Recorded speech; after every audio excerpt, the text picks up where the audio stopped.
அரசியலிலே மதமும் சமுதாயமும் கலந்து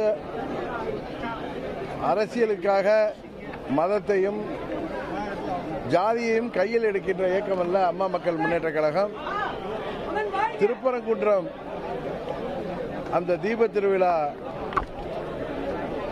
நிகழ்ச்சியை பொறுத்தமட்டில் அங்குள்ள உள்ளூரிலே வாழ்கின்ற உறவினர்களாக சகோதரர்களாக வாழ்கின்ற இந்து மற்றும் இஸ்லாமிய கிறிஸ்துவ சமுதாய மக்கள் அங்கே எல்லோரும் அமைதியாக வாழ்கின்ற விதத்தில் மற்ற இயக்கங்கள் அது யாராக இருந்தாலும் அவர்களது அங்கே பொது அமைதிக்கும் தமிழ்நாட்டின்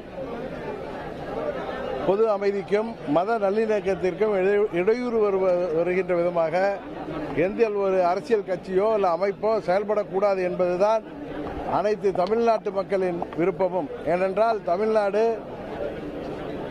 ஜாதி மதங்களை எல்லாம் கடந்து இங்கே வாழ்கின்ற அனைவரும் எந்த ஒரு பேதமுமின்றி சகோதர சகோதரிகளாக வாழ்ந்து கொண்டிருக்கின்றோம்.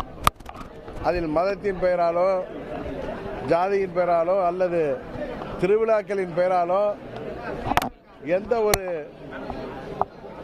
இடைஞ்சலையும் யாரும் ஏற்படுத்துவதை தயவு செய்து தவிர்த்து விட வேண்டும். தமிழ்நாட்டு மக்கள் இது போன்ற அரசியலை உறுதியாக ஏற்க மாட்டார்கள்.